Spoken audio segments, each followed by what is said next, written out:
¿Qué tal, chicos? ¿Cómo están? Ahora vamos a desarrollar la tercera parte de nuestro tema intermedio tardío y vamos a hablar en este momento de la cultura chimú, del gran imperio chimú. Recuerden que los chimú invadieron a los lambayeque, pero a la vez los chimú fueron invadidos por el imperio inca. Tupac Inca Yupanqui invadió el imperio chimú cuando gobernaba Minchancamán. Justamente aquí en esta primera diapositiva podemos observar la magnificencia del desarrollo de la cultura chimú en el campo de la arquitectura. Construyeron la famosa ciudadela de Chan Chan de 20 kilómetros cuadrados de extensión. Es la ciudadela de barro más grande de América. Y como muestra de esta ciudadela tenemos justamente esta imagen de muros muy grandes, muy gruesos, antisísmicos, ¿no? Y también los famosos frisos, que vienen a ser las figuras en alto relieve colocadas en los muros de Chan Chan. Obviamente con sus ídolos guardianes de este recinto, de esta huaca. Muy bien, chicos, comenzamos así el tema de cultura chimú y pasamos a nuestra siguiente diapositiva. Vamos a hablar en primer lugar de la ubicación geográfica. Se desarrolló un poco más al sur que la cultura lambayeque, se desarrolló en el departamento de La Libertad, en el valle del río Chicama, para ser exactos. Ahora, el desarrollo de los chimú se extendió por gran parte de la costa peruana. Llegaron hasta el norte, ¿no? Llegaron justamente hasta los límites de Tumbes, ¿no? Casi ya con el Ecuador, y por el sur llegaron al norte de Lima, hasta el distrito de Caraballo. Podríamos decir que, de no ser que se hubieran topado, ¿no?, con el imperio inca, tal vez la cultura chimú se hubiera extendido mucho más allá de lo que se extendió en aquel momento. Muy bien. La cultura chimú se desarrolló básicamente en el valle del río Chicama, en La Libertad, y se extendió por el norte hasta Tumbes y por el sur hasta Lima, hasta el distrito de Caraballo. Su capital fue la ciudadela de Chan Chan, que es la ciudad de barro más grande de América, ubicada justamente en la misma ciudad de Trujillo. Según el arqueólogo Midenford, ¿no? Chan Chan significa sol, o en quechua significa sonaja, pero según Hernán Light, ¿no?, significa casa de las culebras. Ahora, ¿cuál fue la lengua de los chimú? Los chimú hablaron la misma lengua que los lambayeque y que los mochica. Estoy hablando del muchico, también denominado yunga. Muchico yunga fue la lengua de los mochica, de los lambayeque y obviamente de los chimú, que es la cultura del cual estamos hablando. Pero también desarrollaron otras lenguas, ¿no? El sec y también el quiñán, ¿no?, que vienen a ser las lenguas, digamos, más antiguas de los chimú. Ahora, chimú, ¿qué significa? Chimú significa en lengua muchico yunga beso, pero tal vez también en quechua significa acariciar, tal vez un sentimiento, ¿no?, emotivo, ¿no?, muy cercano, fraternal. Eso es lo que significa chimú. Ahora, se desarrolló entre los años 1300 hasta el año 1450, cuando son invadidos por Tupac Inca Yupanqui, ¿no? Un periodo de extensión corto, ¿no?, parte del intermedio tardío, pero que involucró una expansión tremenda, una gran expansión por toda la costa peruana. Muy bien. Pasamos a la siguiente diapositiva y vamos a poder observar en este primer mapa justamente los principales centros arqueológicos. Recuerden que los chimú invadieron a los lambayeque y ellos también construyeron encima de las construcciones de los lambayeque. Por eso tenemos Tucumé, ¿no?, que fue primero construido por los lambayeque, pero también los chimú construyeron ahí otras huacas. Tucumé, Mocupe, Pacacnamú, Farfán, Chan Chan, que es la capital, Manchán, que se encuentra ya en Ancash, ¿no? Muy bien, ahora tenemos en el mapa general, la capital Chan Chan, ¿no?, y toda la extensión del desarrollo, toda la costa peruana, desde Tumbes hasta el norte de Lima. Muy bien, ahora pasamos a la siguiente diapositiva y vamos a poder observar justamente acá el origen mítico y expansión. Se cree que la cultura chimú copió el origen de su pueblo, al igual que los Nailán, ¿no? ¿Qué quiero decir? Que los chimú tienen un rey fundador. Este rey fundador se llama Tacainamo y llegó justamente al río Chicama, ¿no?, con su séquito, con su comitiva, al igual que había llegado Nailán al río Lambayeque, ¿no? Se cree que los chimú copiaron este mito, ¿no?, asimilándolo a su propio pueblo. Bueno, Tacainamo, el rey, recibió el nombre de Chimor Capac.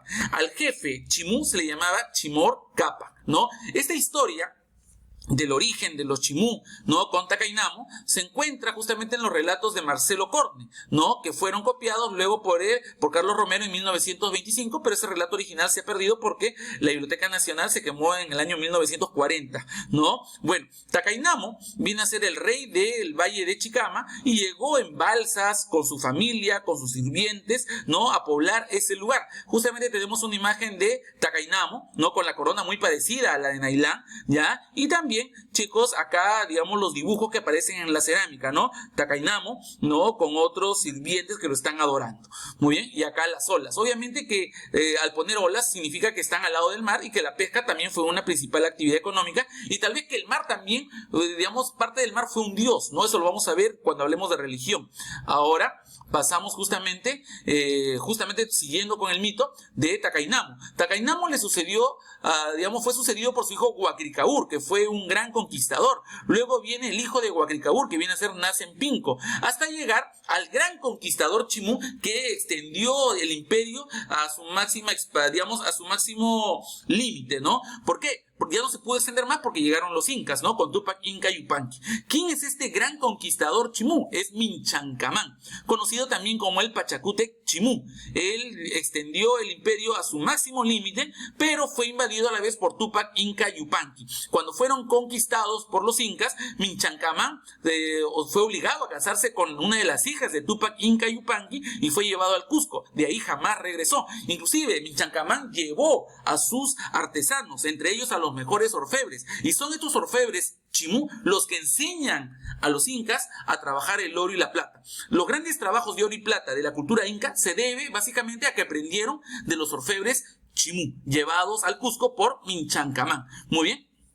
Ahora, Minchancamán muere en el Cusco, ¿no? Y en este cargo de rey, ya en la misma zona del Valle de Chicama, asume Huamanchumo, ¿no? Este Huamanchumo se convierte en el vasallo del imperio incaico y luego es seguido por su hijo Anco Coyush. Luego viene otro rey, Caja Cincín. Este Caja Cincín es el que vive la llegada de los europeos, de Pizarro y Almagro. Caja Cincín, ¿no? Chicos, es invadido por los europeos, por los españoles. Inclusive, ¿no? Se convierte al cristianismo y fue bautizado con el nombre de Martín. Justamente acá tenemos la llegada, ¿no? Del imperio inca a la fortaleza de Paramonga, ¿no? Y acá el encuentro entre los incas y los chimús, ¿no? Por el territorio. ¿Ya, chicos? Muy bien. Ahora vamos a hablar de la organización política. La organización política de los Chimú fue la de una sociedad aristocrática, es decir, solamente la clase de élite, la clase poderosa es la que gobernaba. Fue de tipo clasista. ¿Por qué? Porque básicamente hubieron dos clases, la clase dominante y la clase dominada. La clase dominante, digamos, estuvo conformada por los dueños de tierras, primero el gobernador, que era el Siequich, los dueños de tierras y los jefes militares, ¿no? Y la clase dominada vendría a ser básicamente los campesinos, los pescadores, ¿no? Los artesanos. Muy bien. Ahora, este tipo de sociedad, como hemos denominado, sociedad aristocrática, de tipo clasista, estratificada, ¿no? Básicamente dos clases sociales nada más, y también fue de carácter militar, porque al ser un imperio, digamos, la sociedad Chimú, para conquistar territorios necesita un ejército sofisticado, organizado, ¿no? Ahora, contaba con una burocracia de administradores, es decir, habían jefes de otros pueblos que, digamos, cumplían muy bien las funciones que se le encargaban. De esa manera, la producción agrícola, la producción ganadera, la producción comercial y todas las ganancias que había eran administradas en el centro, que era Chanchán, y luego eran redistribuidas a otros pueblos, ¿no? Ahora, el Estado se hizo fuertemente centralizado, todo dependía de la capital, Chanchán, donde estaba el Siequich, que era el emperador, ¿no? Y se orientó hacia la expansión imperial, obviamente siempre con la tendencia a dominar más territorios. Tenemos acá justamente la organización social, tenemos las clases sociales, de acuerdo a lo que se ha encontrado. El Siequich es el gobernador del valle, que vendría a ser el emperador. El Alaec vendrían a ser los grandes caciques, miembros de la nobleza, eran los jefes de las provincias o jefes de los distintos pueblos. Muy bien, que cumplían lo que le mandaba el Siequich. Los Pixia, que eran un grupo de prestigioso y con poder económico, eran dueños de tierras, dueños de talleres de telas, dueños de artesanías, talleres de artesanías y todo lo demás. Ellos son los que proveían también de muchos recursos a la capital donde se encontraba el Siequich. Los Paraén eran los jefes de los campesinos y vasallos. Ellos eran los que supervisaban directamente el trabajo de todo el pueblo, de campesinos, artesanos, pescadores y todos aquellos que trabajaban y pertenecían a la clase dominada o bajo pueblo.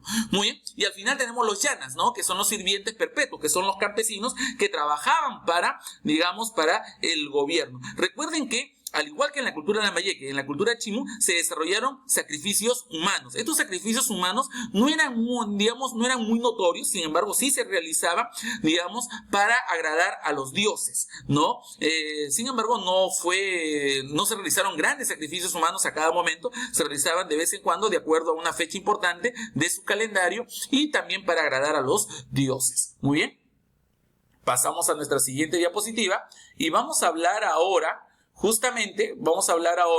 de, la cerámica chimú. La cerámica chimú. Muy bien, perdón, primero de la organización económica. Esta organización económica, ustedes lo saben, tuvo como principal actividad la agricultura, luego también el comercio y la pesca, al igual que la cultura lambayeque. Pero podemos afirmar acá que la cultura chimú tuvo una sociedad mucho más organizada. ¿Qué podemos decir? Miren, el Estado planificaba y organizaba la producción. El gobierno del Siequish, que era el emperador, ¿no?, organizaba y planificaba la producción de los distintos pueblos. Unos producían algodón, otros producían maíz, otros producían totora, otros producían, bebidas, otros producían adobes y todo ello. Todo eso era concentrado en la capital y desde la capital se redistribuía a los distintos pueblos. Obviamente, el que parte y reparte se queda con la mejor parte. ¿Qué es eso? ¿No? Que el Siequish, que vivía en Chanchan, ¿no?, como administraba todo, se quedaba con lo mejor y lo que ya no le gustaba o no le servía se lo daba a los demás. Bueno,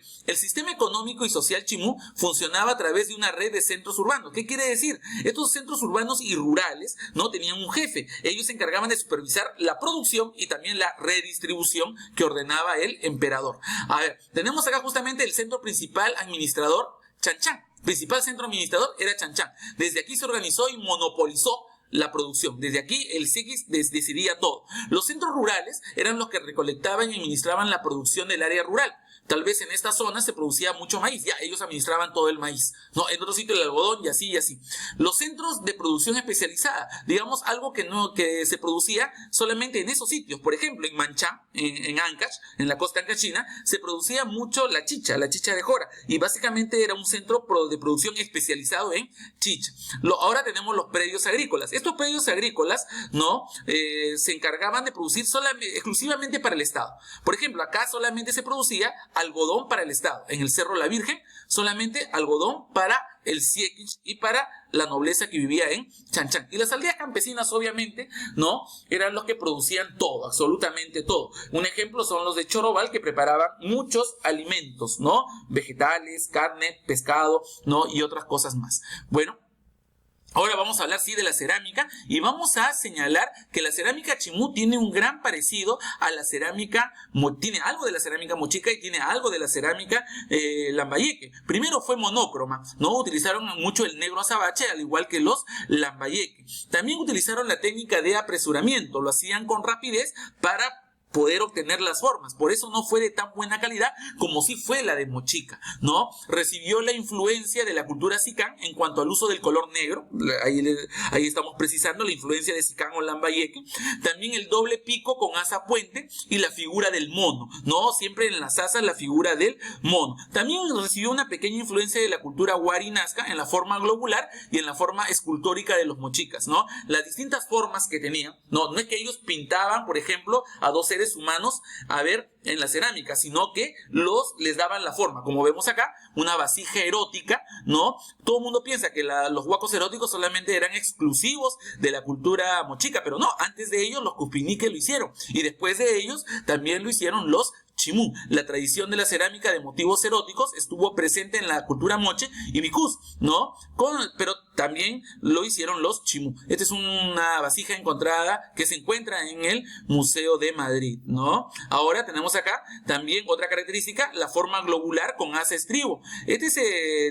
Acá no hay una forma globular, lo vamos a ver en un momento, pero este es el asa estribo, ¿no? Cerámica de doble cuerpo también, unidas con un asa puente. También tenemos, chicos, la cerámica de perfil zoomorfo y fitomorfo. Una cerámica muy famosa es justamente la cerámica del hombre en el caballito de Totoro, el pescador, ¿no? Lo vemos acá, en su caballito de Totoro, el hombre está navegando, ¿no? Este era un recipiente para almacenar agua o chicha. Muy bien, chicos, hacemos una pausa para seguir hablando de la cerámica y de los otros aspectos culturales de la cultura chimú.